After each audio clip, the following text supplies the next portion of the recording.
All right. Hola, cage fighting connoisseurs. This is KidNate at BloodyElbow.com, joined once again by the inimitable, the ineffable, the I nailed it, man. Yeah. Eugene S. Robinson, author of Fight, Everything You Ever Want to Know About Getting Your Ass Kicked, but we're afraid to get your ass kicked for asking. Huh? Nah, it's wrong, but it's okay. Oh, man. Everything you want to know about asking, but afraid to get your ass kicked for asking. Well, whatever. I got it right perfectly. That's exactly what I said. That's what I said. I was going to plug your sex column on Aussie.com, Sex with Eugene, but now we don't have time. We went over. So, hey, we're going to do a live one today. A live one. All right. Is that going to be video casted or? Yeah, we're just some woman from the staff thought it would be funny. It's like, it's like those people who think, man, wouldn't it be funny to see Eugene drunk? So hold on, I'm photobombing somebody's phone. You see, so there's some people out there who are thinking, oh, wouldn't it be fun to see Eugene drunk? And then they discover that it is fun for Eugene. I see. So she goes, oh, it would be so fun if we were to do a live sex with Eugene, and I'll read the questions and you could read the answers. And I go, I'm going to set phasers for uncomfortability. And she's like, oh, yeah, sure. I want to remind her of the Jarbo story where Jarbo had been warned by everybody and still said, okay, Eugene, I want you to come on stage. And she had written all this shit over my shirtless body and then was shocked and surprised at what transpired. I see. And what did transpire, just out of curiosity? Well, they made a demand. They said, okay, we don't want to see your penis on stage. So a reasonable request. Yeah. Well, it was neurosis, and the neurosis is like, our energy is just not about your penis, And I was like, I got it. I'm not an animal. I could get on stage without taking my penis out. And they tried to warn Jarbo. They tried to warn her. And then I tried to warn her. I said, I get out there, anything could happen. And she was like, oh, sure. And so, I'm standing on the side, like, shirtless with all this shit written on my body. And then Steve Von Till from Neurosis looks at me and he gave me a sign. I see. So it was his fault. And he said later, that was no sign. I thought it was a sign, man. I got on stage and it was like, yeah, sexy time. And she didn't know what the fuck was going on. And of course, nobody knew who I was. They thought a homeless guy came in, So, so I was grabbing her ass and, I was getting into the show. I see. And then I discovered that she called her boyfriend and said that she was sexually harassed by Eugene Robinson on stage. So her boyfriend, Victor, at that point was trying to track me down from city to city so he could show up and teach me a lesson. And what lesson was he going to teach you? He was going to teach me what it felt like to knock all of his teeth out. That can be a painful lesson, Eugene. He was a fan of painful lessons. It was like one of those things where like he had to jump in the tiger's cage. He just had to, Well, I've got a whole blog about jumping in the tiger's cages. So I did a whole book about it, man. I look at Frank Shamrock and I'm like, I could take that guy. Of course, that's not true. What about now? You think? He's older. You're older. I've gotten better. I've gotten better, but so has he probably. You think, even with both knees basically being useless? I don't know. The less I think about Frank Shamrock, the happier I am. I see. The less I think about Frank Shamrock's painful-looking braces, the happier I am. Yeah, those things. But the thing is, Shamrock has got a belief that he's going to be a big star somehow. He's told me as much in the past. Well, he's done everything he can to sabotage his career with his relationship with Zuffa. I really think it's not just Zuffa, man. It's really not just Zuffa. He follows him around from place to place. Yeah, you'd be surprised. A certain amount of ego is healthy, and those are the fumes that you need to get from point A to B in a Hollywood environment. But on the other hand, you know what? They really love people who it's easy to get along with, I'm not saying that you got to be easy when it comes time to talk do-re-mi, but there are other times when you got to be, what the hell is this on my face? Jiu-jitsu is disgusting. But there are other times when it's like, you need a team player and they just don't have the fucking time, I did this TV show, ABC TV show called King of Love with Nick Mancuso. and it was like a retelling of the Hugh Hefner story. And they got this woman who was like playing his Barbie Benton. And if you don't know who Barbie Benton is, look her up. But she's well worth a Google image search. Yeah, and this chick was like doing this method thing and trying. We were supposed to meet at the door. We were supposed to talk about Kwanzaa. I was playing a Black Panther, and then she was, "Do you need any money?" I go, "No, I'm all right for money." And then she showed some money in my hand, and she was like asking the director about motivations. And I could see he wanted to say, "Your motivation is to get fucking paid and go home." Hear, hear. Well said, director. But he didn't say it. He didn't say it. He rolled his eyes and looked at her and let her do her thing. And consequently, her name was Katie something or other. I've never seen her again. Huh. Yeah, I can't imagine trying to get all method about playing Barbie Benton. That's yeah. Anyway, you're a sex object, honey. Be there to be used. That's Well, I mean, I don't use know, what you got to get what you want. That's all I needed to say. There's lots of room for advancement for young people who know how to use their heads. Exactly. All right. Speaking of using their heads, we need to get on with the show. We are here. The Care Don't Care preview. UFC Manila. Frankie Edgar versus Uriah Faber. Saturday morning. Very, very early on This is Fight fucked Pass. up. Am I just sounding like an old guy to keep complaining about this stuff? But you're not up at 4 a.m. anyway, mowing the lawn and doing old guy stuff. It's funny you should say that, man. It's really funny. So age has given you wisdom in regards to, I do. You could come by my house sometimes at 6 o'clock in the morning and find me on the front lawn in my underwear, watering the orange tree. I see. That's the kind of shit when you get older that keeps you awake. I can't afford a new orange tree. I don't want that one to die. And if the heat of the day gets on it, I got to get the water in there first. Good call, Eugene. Sad. Yes, Sad. that's and then come up and catch flyweights Nolan Tickman versus Yao Zhikai. I know you care. Wait, you didn't do the disclaimer. You didn't do the disclaimer. What's the matter with you? I just thought it was such a great segue to go right into what a crappy first fight it is. No, I mean, okay, so come on, you got to give me that. That was a great segue. It was a good segue. So okay, so disclaimer: this Care Don't Care preview has nothing to do with your skills or talents as a fighter, but more to do with the marketing heft of the UFC and how much they've invested in getting us to know who you are. So don't be a crybaby and a bedwetter and get your feelings hurt. Fight a good fight, and you'll move from don't care to care, like Jonathan Webb. He was my don't care to care.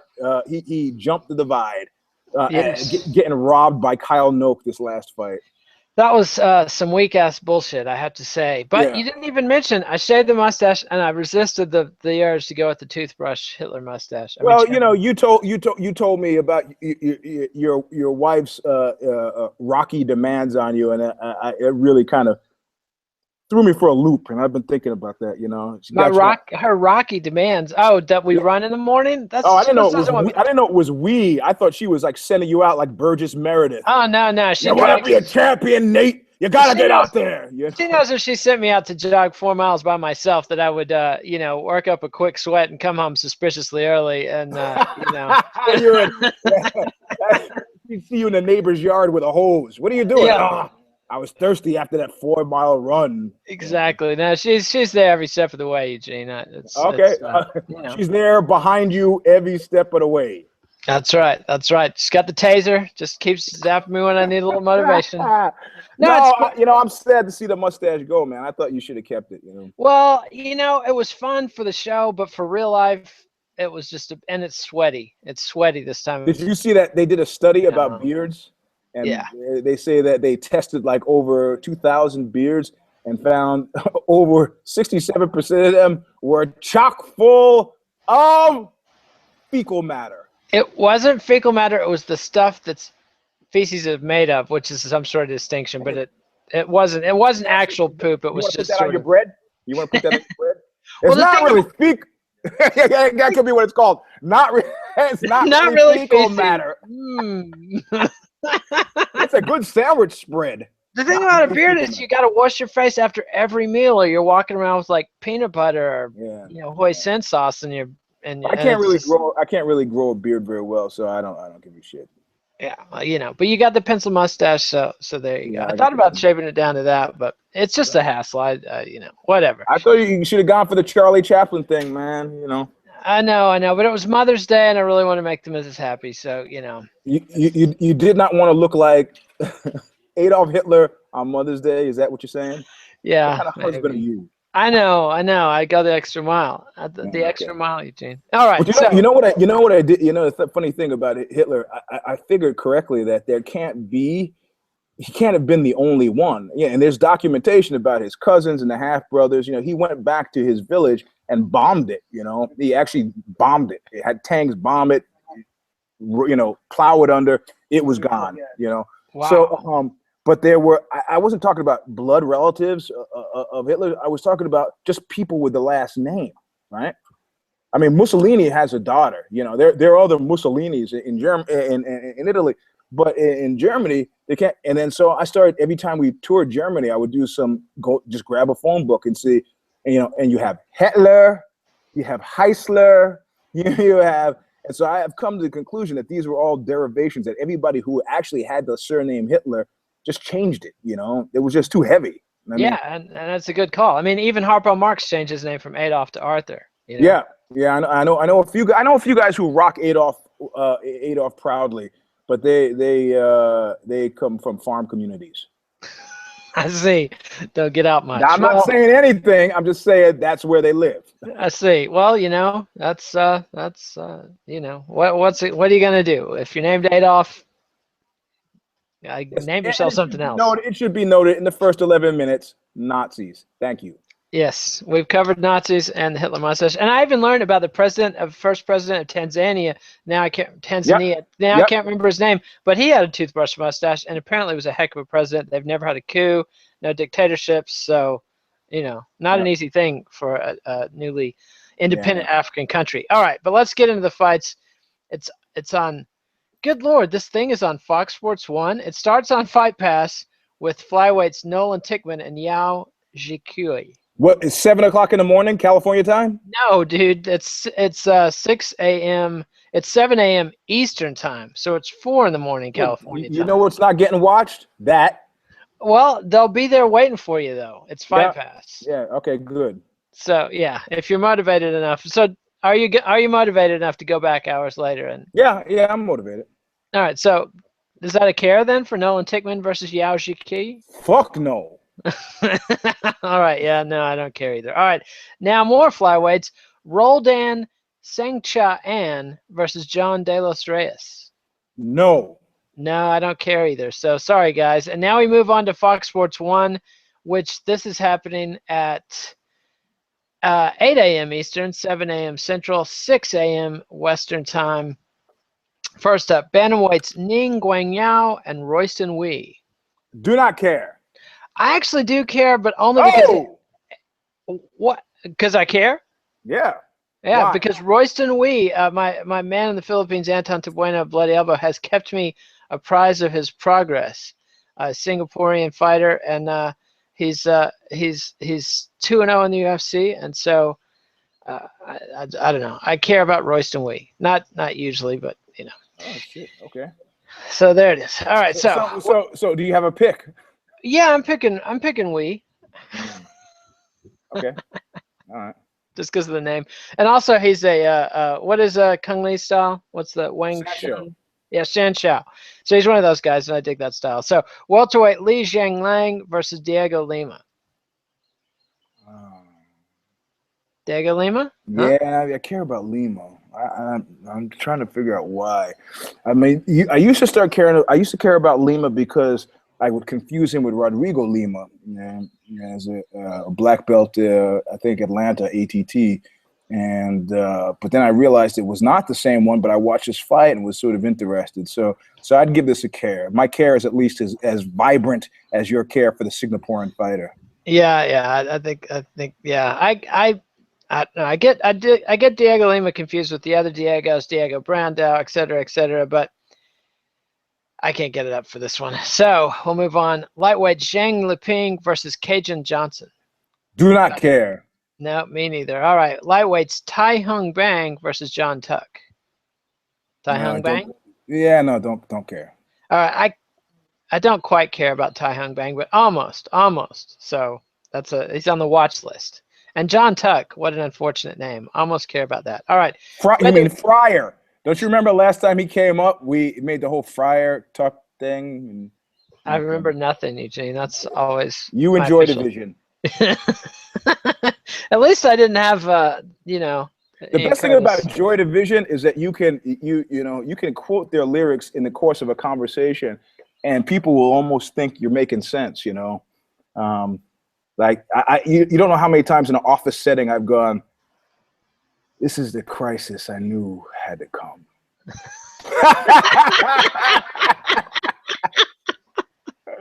Oh man, that's and everybody thinks you care and are serious and stuff. Yeah. Wow, destroying the crisis. I mean, you know, the revelation for me with Joy Division was seeing Ian Curtis on film, which didn't happen until like 2007. Yeah. Because I'd always, you know, they always had the cover art and they were very faceless in the 80s when I was a kid growing up. And then seeing Ian Curtis on stage, man, he had a really compelling presence. And was I wonder. Yeah. I know. I sadly saw New Order open for the Chemical Brothers about 8 years ago. They did not have a compelling presence. They did not. And then they did a rave version of She's Lost Control with the guy interrupting the chorus with, "Woo! Okay, Oakland! She's lost control." You know, it's like, what a way to desecrate a classic. Yeah, well, apparently they've fallen out with each other and desecrated their legacy in a number of ways. So, you know. It's bound to happen, you know. I've had friends kill themselves. I'm not still doing their songs, you know. Yeah.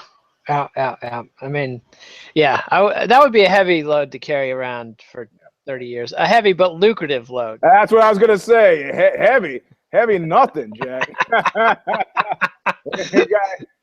They're not eating without that legacy. He gave them the best present possible, you know. It's true. They wrote a couple of good pop songs on their own without him, but yeah, he was the heft. Yeah, like what? Like Love Vigilantes. That's not bad. Okay, yeah. Blue Monday's not bad. I don't know that one. Sorry. Yeah, those were big hits. I would not publicly profess to knowing a song called Love Vigilantes either. So I see. Well, it's also the lyrics. It's about Let's go on with the fights. All right. Now we're to the main card. Still on Fox Sports 1. It's a 6-fight main card, and this one starts at, let's look, 10 a.m. Eastern, 9 a.m. Central, 7 a.m. Western time. That's going to be brutal for you, Eugene. 7 a.m. to get to the main card. Well, and you don't even have a TV, so you can't DVR it. I mean, you know. Yeah. So I'm going to show up. I'm going to hermit crab my way to somebody's house at like 4 a.m. Yeah, I've done that before, climbing through people's windows. But generally, there was something else going on. I see. We're looking for some money, you perhaps, or sort of. That's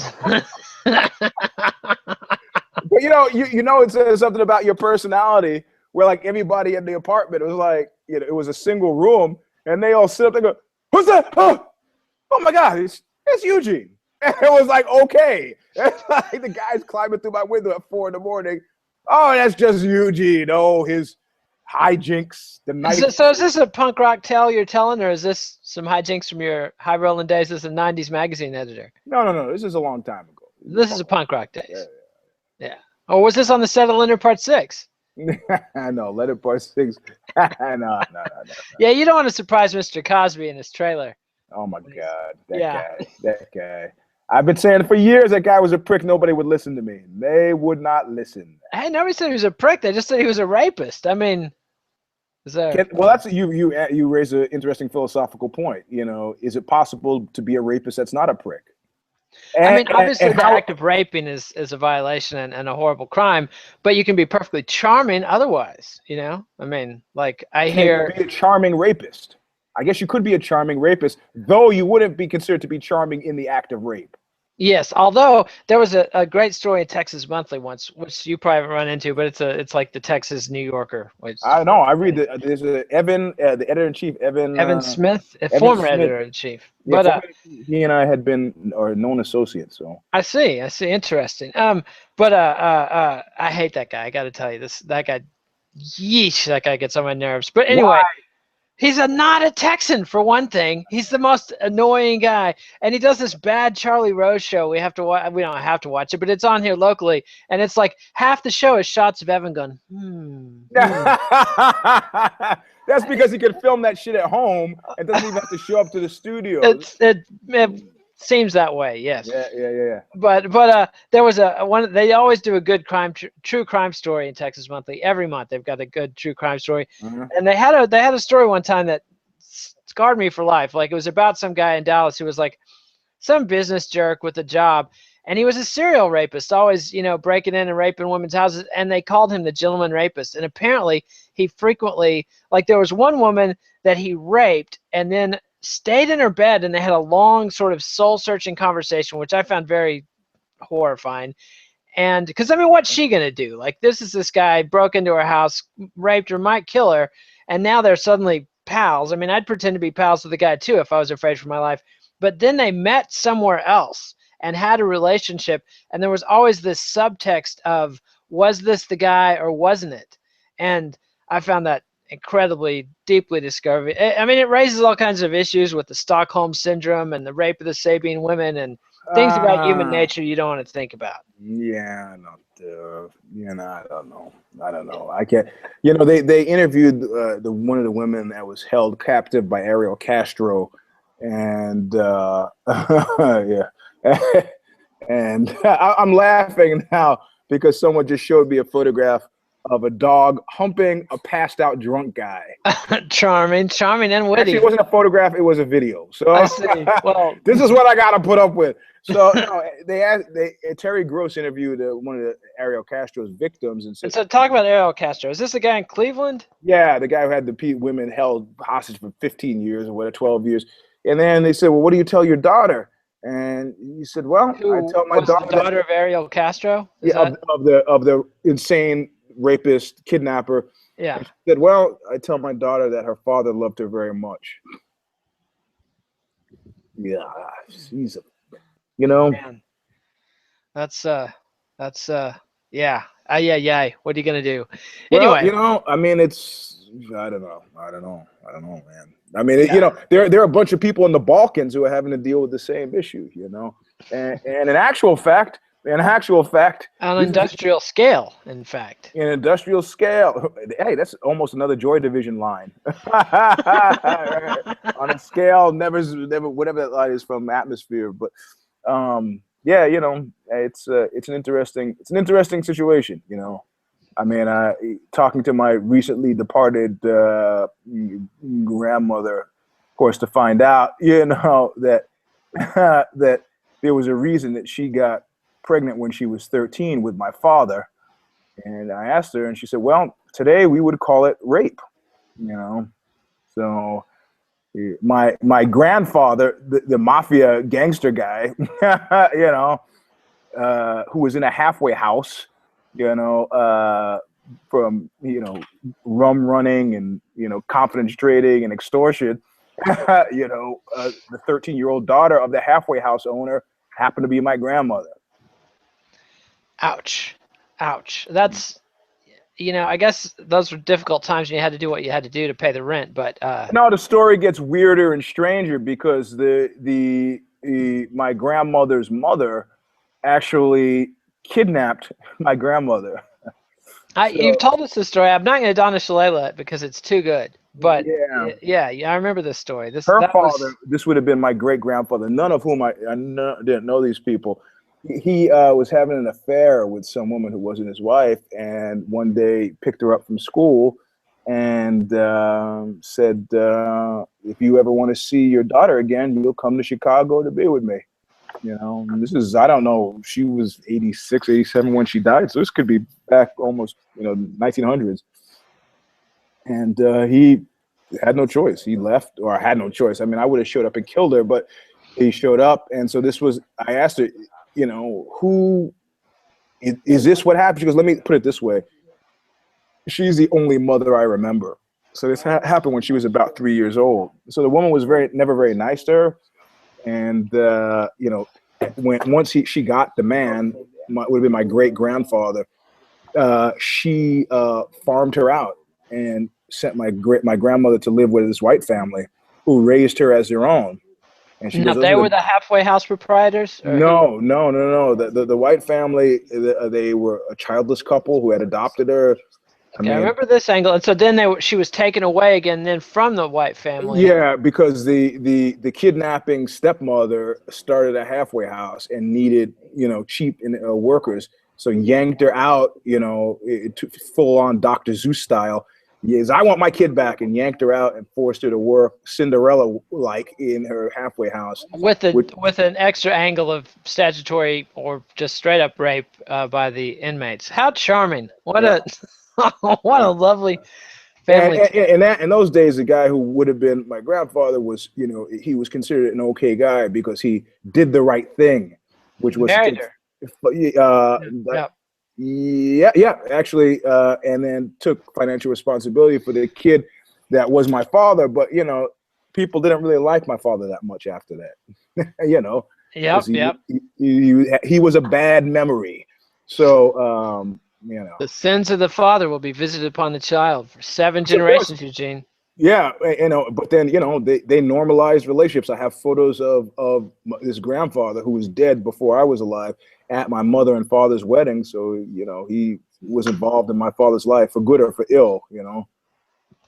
Craziness. Did you ever see, what's the movie, Beyond the Mat or whatever, the documentary about Jake the Snake Roberts and Terry Funk and Mankind? Oh no, I remember that. I haven't seen it though. Man, you should see it. It's one of the most searing documentaries I've ever seen. It's about the real lives of these pro wrestlers backstage. And Jake the Snake Roberts, he was a product of rape, where his father was a pro wrestler who had raped his mother. I don't have any idea. It doesn't go into the circumstances of that, other than that's how he was conceived, and then married her, and then was a horrible, drunken, abusive husband and abused the kid. And yet Jake had this loathing of his father, and yet this need to win his father's approval. And his whole wrestling career, which ruined his life, was built on trying to get his dad's approval. And even when he was a much bigger star than the old man had ever been, the old man didn't give a shit. Didn't care. You can't. I mean, I remember hearing something like that about Tim Sylvia, and which is when I became a Tim Sylvia fan. And you just can't be tied into that. I have a terrible relationship with my father, but gainsafing his approval, I could actually not give a fuck. I would like to quote Robert De Niro from Cape Fear in regards to my father. So Oxbow wasn't a big cry for paternal approval? There goes my whole graduate thesis. No. The key to understanding Oxbow is teenage love malaise. Teenage love malaise. From what were you, 30 when you started the band? No, we did the solo record. I was 23. You were 23 when you started Oxbow? Fuckfest. Yeah, I was like 1989. How old was I in 19? Or you were older than 23 in 1988. I was 26, man. 26. Well, that's practically 30. Yeah. I mean, come on. I got Coach Leopoldo Dream Crusher Sorrell sitting like 3 feet from me, listening to some YouTube video at top volume. I see. Well, he's a big fan of the show. As if he were sitting on my lap. Well, hey, the fans would love it. We've got 21 viewers, Eugene. This is like 22 views. Oh my God, here he comes. All right. I know. This is disconcerting now that you can see the viewers. I can't pull any magic on you. All right, so we got to move on. Did we even get to the mark? Well, this is the opener.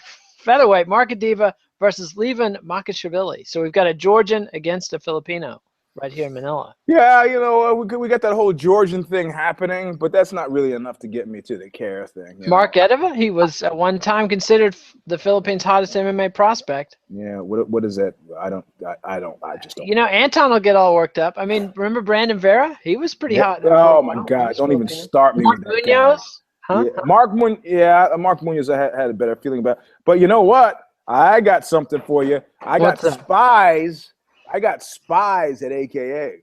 Oh yeah? What are they telling you? That they're working out too hard and injuring each other? No, that Cormier is gone. That he's turned it up to fucking code red, man. I mean, not that he wasn't already training hard, but that in anticipation of this May 23rd late notice thing. So we can count on an injury canceling that bout. Is that what you're telling us? Yeah, right. Thanks for the I don't hot know. news. His weight is on. He's working out hard. I don't know. You know, I mean, in other words, he's taking seriously what John Jones very distinctly didn't. You know. All right. Well, you know, what are you gonna do? So, that's a no care. Is that what you're saying? I don't care. You don't care. All right. So, featherweight No, Philippe I mean, Nogueira, you have to do the mathematics on this as well. I mean, 6 a.m. yeah, exactly. You know, anybody who calls bullshit on my not caring, I want to see you awake at 4 a.m. You care that much? Do you care that much? You know. Apparently, so this is what I'm baffled by. Why is the morning card on Fox Sports 1 and last week's evening card was on Fight Pass? And why was last week's card in Australia an evening card when it was, you know, noon in Australia? Well, because none of it's confusing enough. You see, I mean, probably have like somebody who's you know, the head of vice president of confusion, and you know, they're like, no, that makes way too much sense. What you need to do is have have it. We'll reroute it to our satellite signal in Croatia, and then we'll give a feed through Sabado Gigante and Don Fernando doing the whole telecast in Spanish. That works. Now you're onto something. Don Fernando, Spanish. All right. Featherweight Philippe Nogueira. Remember, he was going to be the Anderson Silva of the lightweight division at one point versus Yui Chol Nam. Say it again. I'm sorry. I missed it. Yui Chol Nam. No, the name before then. Philippe Nogueira. He was also Filipino and was wrecking fools on the Ultimate Fighter tryouts at one point. Yeah. I don't know. Against the South Korean guy? Yeah. Okay. That sold you? Yeah. Because you know, I mean, I tend to think that they're not the resurgence that you expect from the Far East will not come via Japan, but maybe come via Korea. Yeah, I've got some. Koreans are like the Italians of the Asian world, man. You know, you're gonna be scrappy there. You're gonna find it there. I think Japan's got other issues right now. Yeah, I think so too. Long-term decline would be the main one. So that's a care. I can't quite care. I'm still burned by Philippe Nogueira, and I don't remember Nam. So, you know, but I do care about the next one. Welterweight Hyung-Yu Lim. Well, we've got how many fights, and we have 2 cares. This is grim. We've gotten through 8 fights and 2 cares. So, but 2 each, different ones. So in a way, there's 4 fights we care about so far. So yeah, it's a stretch, but okay. Yeah. All right. So Hyun-Gyu Ace Lim versus Neil Magny. Yeah, of course. Yeah, because Ace Lim is the hots, but Neil Magny, man, this guy's a care snuffer. We always knew he would fail, but never quite so spectacularly. There you go. So, there you go. All right. So we both care about Ace Lim versus Neil Magny. Now, can Ace Lim get the blanket off of him and beat Neil Magny? Yeah. He's in for a hugging and a mugging. This almost makes me want to like Neil Magny because I start to think of Francis Carmont. I start to think of GSP, all these guys that you hate. Yeah. I like GSP. I never accepted the blanket thing for GSP. I always saw the old GSP that was wrecking fools. Nick Diaz. Hey, homie, you gonna lay on top of your problems for 25 minutes? Nick ought to try it sometime. I try to lay on top of my problems for 25 minutes all the time. Doesn't work. Well, you know, sometimes it works great. Anyway, so are you gonna make a pick? Shit. How about this? Not Magny.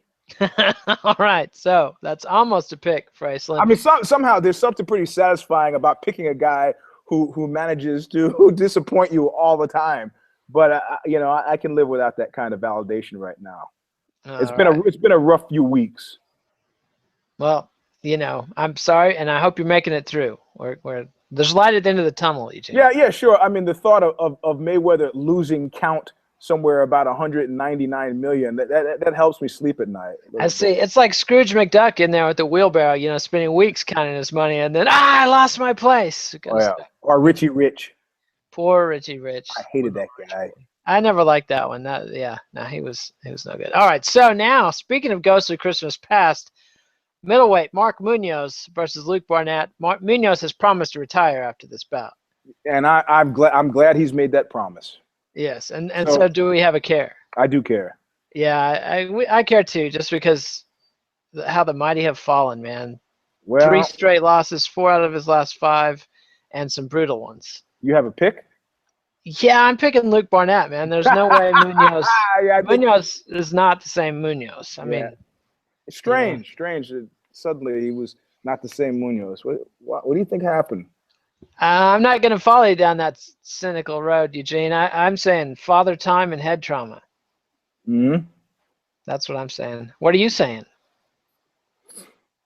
You gonna say it or just waggle your eyebrows at it like Groucho Marx? No, I don't know. Who am I? Who am I? What do I know about performance-enhancing chemicals? I don't know. I don't know anything about them. Well, good. I'm glad we cleared that up. So, interesting angle, Eugene. Muy interesante. Huh? All right. So, now it's getting good, and this should be about the time you roll out of bed. Middleweight, Gegard Mousasi versus Costas Philippou. Of course I care. Yes. And do you have a pick? I second that emotion. Yes. I also picked Gegard. Philippou has not been the same since he left Ray Longo and Matt Serra. That gets laughter? I thought that was some insightful analysis. No, I'm just loving the Ray Longo, Matty Serra. I know I've told this on Knuckle Up, but the time there was a semi-famous Bellator fighter, California fighter, who went back east to train with the Serras, at Henzo's place. So he's like there, and the California ethos is a little bit different. And he starts clowning Serra's dad, They fucking had to pull him aside and say, hey man, maybe you should go now. And they're like, what? Training is not over. He said, you don't understand. They're outside waiting for you with baseball bats. So I think you should take the back entrance and come back another day. Be on your way. That was nice of him to warn him. Now that was. Yeah. Well, Henzo doesn't want to see anybody get hurt unless it's some guy who was dating his daughter, or standing in line at a nightclub. Yeah, right. Standing at the nightclub, right? Or acting suspicious on the streets. Remember when Henzo busted the guy that he thought was a mugger? I don't. Let's not talk about that. All right. Well, we'll let bygones be bygones. So you're picking. I have questions about that. As a journalist, I can't let that. I see. So, all right. Well, I'll just, of course, I'm talking out whatever. So, Gegard Mousasi, Costas Philippou, everybody picking Gegard. Is everybody? What are the odds? I am. I don't know what the odds are. This isn't the show where I have the odds up. Okay, yeah. So you and me, we both are. Yep. Yes. So that's everybody today. That's everybody. Everybody who matters, baby. Yeah. I'm looking forward to Philippou. Philippou earned my ire with his defeat of Tim Boetsch. Remember that one when he poked Tim Boetsch in the eye multiple times after Boetsch had already broken his hand and was basically helpless? That was just that was not good. Yeah, Gegard is heavily favored. Yeah. Minus 600, minus 650, minus 565. Yeah. So and it's a three rounder, right? Yeah. So yes, it is a 3-rounder. It's a co-main event. So there you go. So hopefully Gegard won't let us down. This is a guy who's been known to not put his foot on the pedal sometimes. So, yeah, right. Correct. He's not a gift, but he's just Yeah. Yeah, he's just he's like diet cocaine. That was a sketch I saw on the Amy Schumer show. Diet cocaine, and Anyway, so. Now we're to the main event, Frankie Edgar versus Uriah Faber at featherweight. So Faber's moved down. He's moving back up. This could be the new star for the California Kid. He knocks off Frankie Edgar. Boom, he's in the title hunt. They're talking Conor McGregor versus Uriah Faber. Maybe a stadium match in San Jose, huh? What do you think? I like, what is he? Uriah Faber was like doing some video thing recently. Somebody was putting up on the internet. He's done some videos, some mostly ads, commercial ads. No. This was like an animated thing, something. Animated? Wow, like a cartoon Uriah Faber. Yeah, it's not cartoonish enough. Yeah. Did they get the chin butt right? Yeah. They had that. Shit. Yeah, no, I care. I care about Of this. course, yeah, we definitely care. And what's your pick? Is this it? Is this the big comeback for the California kid we've all been waiting for?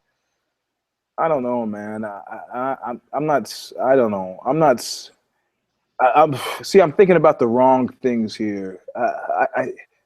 I'm thinking that Edgar needs it more, and I think he'll respond. I think he'll respond accordingly. You think he's going to finish the California kid? I think he'll win the fight. Finish is sort of aggressive. Finish is sort of Well, aggressive. he's coming off 2 straight finishes against the ghost of BJ Penn and Cub Swanson, who pretty much turned into a ghost. Yeah, that was weird. The Cub Swanson thing was weird, man. He just demolished him, man. I mean, snuffed him. There was some blanketing involved, but also a beating once he was down. It reminded me of the Machida Luke Rockhold fight. But, Yeah. So how's he going to do it? I think he's just going to grind on him. 5 rounds. Uriah Faber's a hard one to grind on. Yeah, but I think they're the same type of fighter, but I think that Edgar delivers greater volume.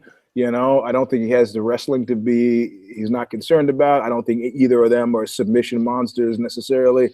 And if it's gonna get handy, I'm gonna have to give it to Edgar. I mean, the only thing that I see that I think Uriah is better with his feet, which just opens him up to takedown. So in this instance, because Edgar is so fucking fast, so.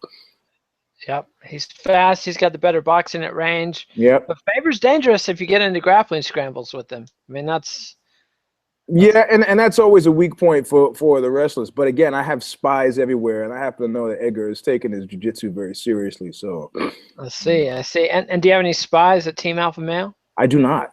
I see. It'd be hard for you to slip into Team Alpha Male unnoticed, I would think. Like you're a foot taller than everybody there? Yeah.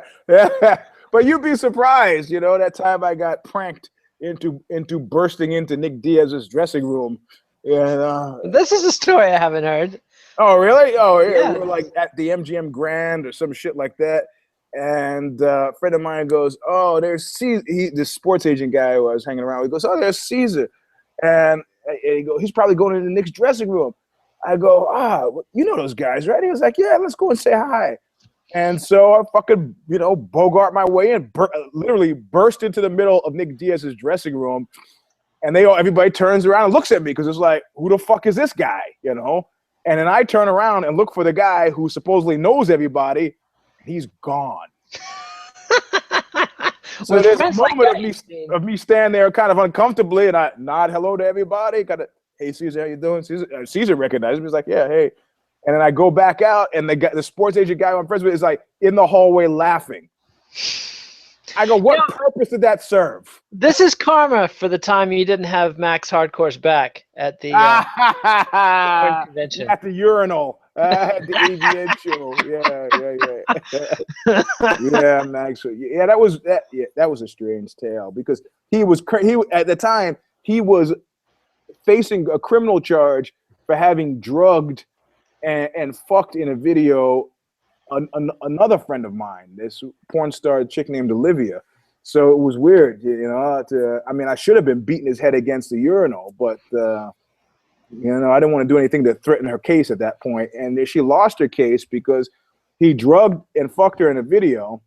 Allegedly. Oh, yeah. I guess she the lost the drugged part. She lost. Video. No, she lost. Well, you could see the video. You could see it was like the Max Hardcore Series 19 or some such thing.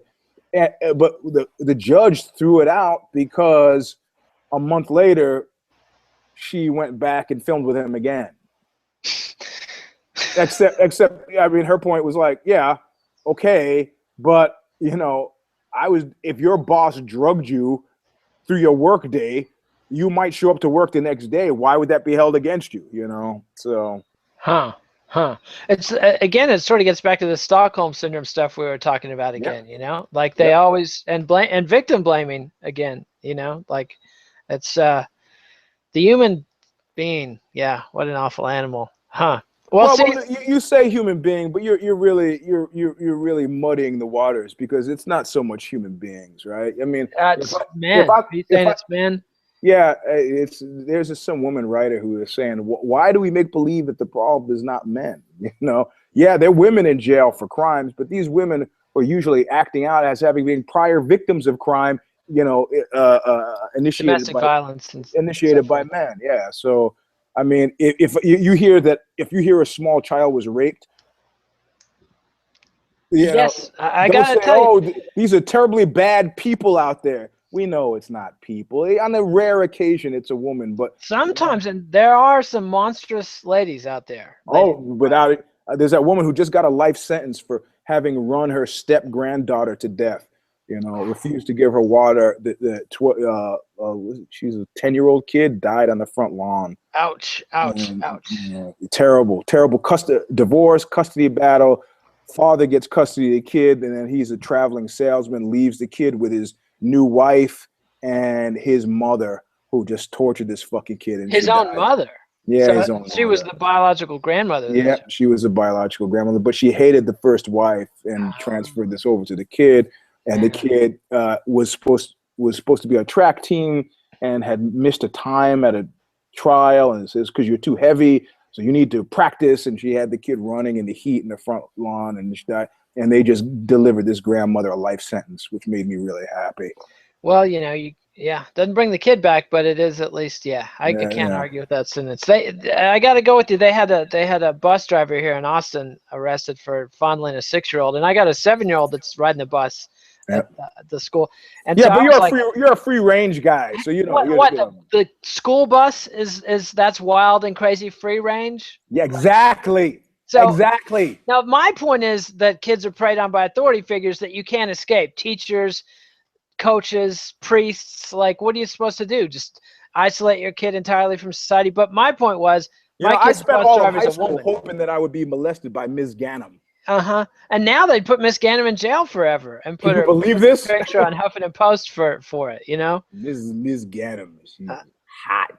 Yeah, we had a teacher in my high school who would always have all the mesomorphs would be her teacher's aide. Like every guy who hit puberty early, and she wasn't discriminatory. I mean, there would be the jocks, the preps, even the stoners, and the fuck ups, white, black, Mexican. As long as they were 6 foot tall and developed early, they had the teacher's aide material she was looking for. So, could you clean these erasers, Brad? Oh yes. Exactly. And she taught honors English, so I was in there with some goon, as the teacher aide. It was. That's great. Yeah, it was. Anyway, we've trawled the sewer enough. Again, enough. Did you have a pick? Viewers, these guys. Do I have a pick? I got to go with Edgar, man. I mean, and I'm thinking this might be the beating that finally just ends the dream of Uriah Faber. No, you know why? You remember Uriah Faber's strategy, don't you? I remember a few of them. The stand around and get leg kicked till you can't walk. No, his strategy outside the cage. I've seen him in action with the ring girls. No. When he comes to the arena, man, he's high-fiving, low-fiving judges, asking how their families are doing. Man, he's a political animal. He realized he'll be around for a long time, Yeah, but I mean, there's still an aura of I'm gonna be a champion. I'm a big deal. I think that's gonna be late to bed. Yeah, I think so too. And I don't think featherweight's a good idea for him at this point in time. I mean, he's no Mike Thomas Brown, but but the dream is, and Mike Thomas Brown is the guy who ended the reign of the California Kid. Right, correct. And then subsequently, because of woman troubles, hey, see, I mean, what it did to him and Oxbow, ba-boom. And also, I should say right now, I've been forgetting to say, Oxbow has some shows come up. We have June 5th in San Francisco and June 7th in Los Angeles at the Echo. As usual, anybody who's listening, fight fans, fighters are on the guest list always. You just got to contact me, and don't try to game the system. I'm going to give you 3 questions you should easily know the answer to if you're a legitimate fight fan and you're on the list. A fight fan or a fighter never has to pay at an Oxbow show again, So, yeah. All right, that's exciting. When are you coming to Austin? Come on.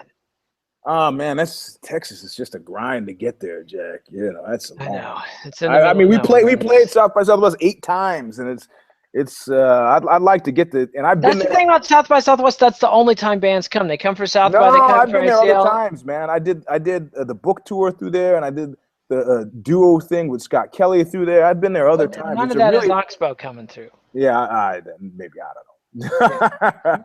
Maybe we want to see the brand name. Come on, the big time stuff, not the solo side projects. Side project and stuff. Yeah, Yeah, I well, mean, Greg Ginn moves here, but do we get Black Greg Ginn. Flag? Let's start with that guy. I know. I got to tell you about the political party. I'm starting with Chris Novoselic, the open source political Oh party. yeah, you sent me a friend suggestion. I don't go for those friend suggestions. I got in trouble for that before. You know? I see. Well, he didn't go for it either, so it is what it is. But we're trying to start this thing. Him, huh? I suggested because he's new to Facebook. So now I'm offended. Yeah, no, now I see. He's too good for me. Apparently, fuck that guy. We have friends in common too. Fuck him. Yeah, well, I thought you might. So I was suggesting people that I knew in politics and music, but anyway, we're starting this open source political party, so watch out for it on Facebook. So all right. All right. So we're both picking Frankie Edgar. Uniforms and marching. I'm not going to tell you anything about our backroom negotiations, okay? But when you get the uniforms and the marching going, you need to give me a call. I'll sign on. But someday there's going to be a left-wing fascist party for you, Eugene. Someday. Yeah. Can I give speeches? I don't know. Can you give speeches, Eugene? I can. Yeah, I have a whole bunch of Mussolini speeches, and what's always funny. What about Trotsky? Think more Trotsky in his railroad car. He ended up with a claw hammer in his head in Mexico. That's not how I want to end up. Hey, but he had a good run. He was hanging out with Frida Kahlo, and that's true. That's true. I mean, the best thing about Mussolini's speeches is people laugh. It's like he's cracking jokes. The whole thing. It's funny. Funny guy. A real funny guy. And how he went out, of course, is how you want to go. Hung upside down by his feet. It was more important. It was a love of the Italian people. That's the kind of love that the American people show to me every day. Yeah. Keep dreaming, Eugene. We might heckle and throw things, but you haven't been hung by your feet yet. That's because I'm fleet of foot. Give them a minute. They catch me napping. I'm sure I'm going to be hung by my ankles and beaten up in the piazza. We'll see. Anything could happen. All right. So we're both picking Frankie Edgar. Are you picking a finish? You mean versus a decision? Yeah. I'm gonna pick a finish. What round?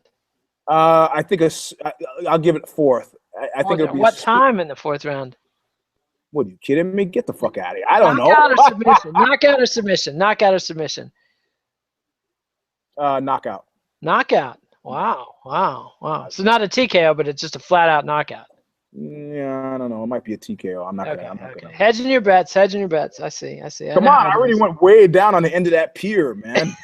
I know. I just led you. I couldn't believe you kept coming. I just was putting the cheese puffs down, and it just keeps eats another one.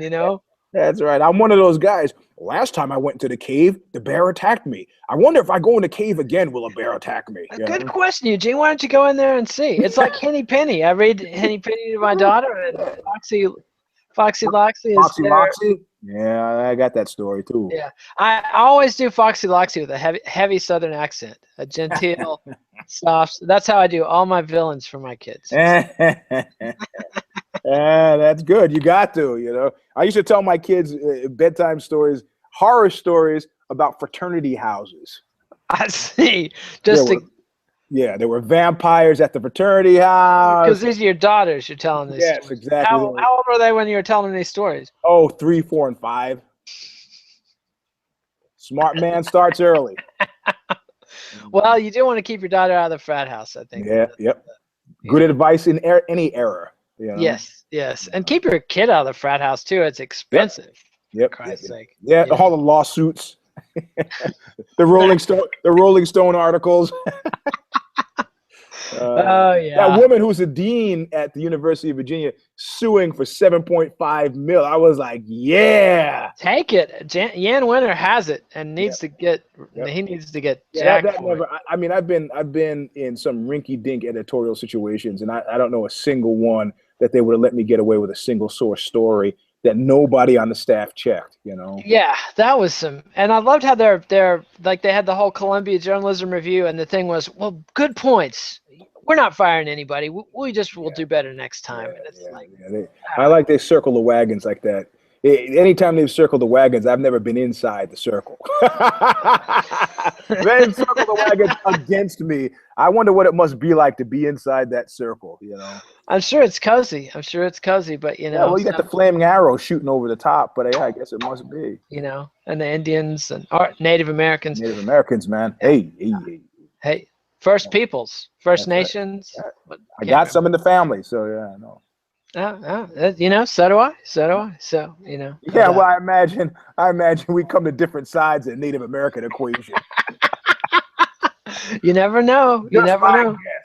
And here we come full circle on the rape issue. Well, you know, I had an ancestor killed by slaves, and yet I've forgiven. Was your ancestor a slave owner? Of course. That could have been accounted for why he was killed by slaves.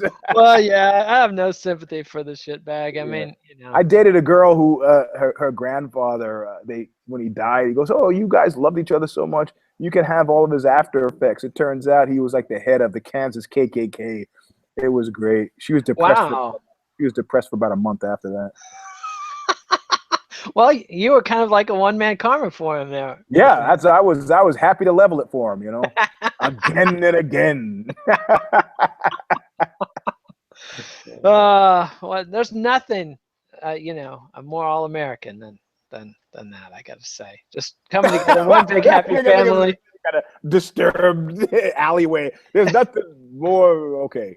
Yeah. I don't know. We've wandered into a dark alley once again, but that's the whole point of the show, pretty much, isn't it? Yep. So, you know, but we'll be back tomorrow with the MMA Vivisection for some actual analysis. Although this card is not going to. What is that? Well, I mean, actual analysis of the, say, 80% of this card we didn't care about. Oh yeah. Okay. All right. Yeah. So we've got Connor and Zane, and they're beavering away right now. Doing their homework. Yeah. Do that again. That works because you look just as uncomfortable as when I started doing the Dallas meme. So it actually works. This is the kind of feedback you thrive on. Give us the Zane meme again. Zane Simon. Zane. Yeah. Look at him. Look how uncomfortable he feels. Oh, yeah. Oh, my God. Oh, That's it. There you go. That's the meme. So we'll be back with the Vivisection tomorrow at noon Eastern, and then we'll have the 6th round in Saturday afternoon immediately after the fights. Eugene will be back with Knuckle Up, and rinse and repeat for the next one. The next one, of course, is UFC 187, Johnson versus Cormier, the big one. And Eugene dropped some secret tips from the AKA inside the AKA gym. Daniel I got some more coming up on next week's Knuckle Up. So if I remember, I'll dish. Just when you're hearing this, are you asking him? Do we hear his knees creaking when he's doing all this working out? He's got this special chicken oil that he rubs on his knees. Excellent. How are his hands when he's punching the bricks? Are his hands well taped and padded? So. Yeah. All right. Okay. I gotta go. All right. So give us a like on YouTube. Subscribe to us, MMANation.com on YouTube. Follow us on Twitter @KidNate, @Eugene S. Robinson. Read Eugene at Aussie.com, sometimes at Vice's Fightland. And read us at BloodyElbow.com. Adios, MMA aficionados. And thanks, Eugene. And I'm All right, man. See you soon. All right. Take care.